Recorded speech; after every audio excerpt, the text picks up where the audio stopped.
Leviticus 6. The Lord said to Moses, if anyone sins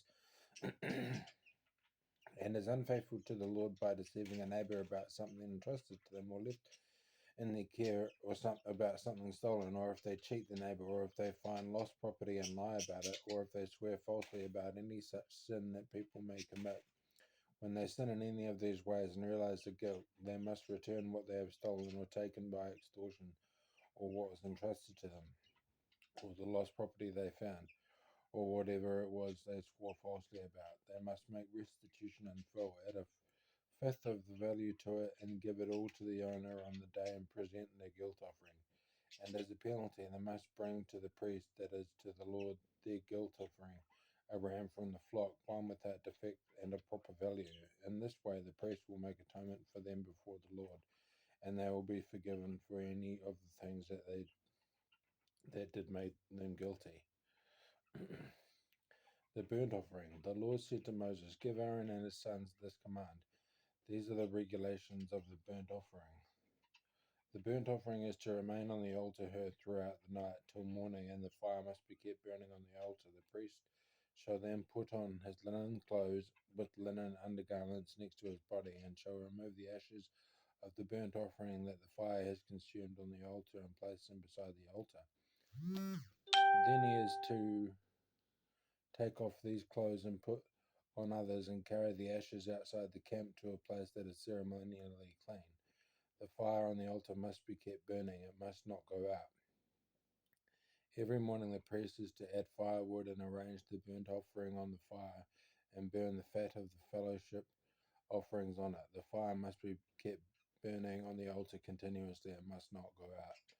The grain offering. These are the regulations for the grain offering. Aaron's sons are to bring it before the Lord, in front of the altar. The priest is to take a handful of the finest flour and some olive oil, together with all the incense on the grain offering, and burn the memorial portion on the altar as an aroma pleasing to the Lord. Aaron and his sons shall eat the rest of it, but it is to be eaten without yeast in the sanctuary area. They are to eat it in the courtyard of the tent of meeting. It must not be baked with yeast. I have given it as their share of the food offerings presented to me. Like the sin offering and the guilt offering, it is most holy.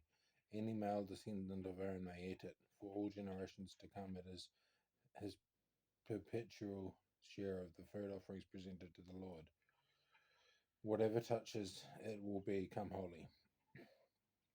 The Lord also said to Moses, this is the offering Aaron and his sons are to bring to the Lord on the day he is anointed, a tenth of an ephah of the finest flour as a regular grain offering, half of it in the morning and half in the evening. It must be prepared with oil on a griddle. Bring it well mixed and present the grain offering broken in pieces as the aroma pleasing to the Lord. The son who is to succeed him as anointed priest shall prepare it. It is the Lord's perpetual share, and it is to be burned completely. Every grain offering of the priest shall be burned completely. It must not be eaten.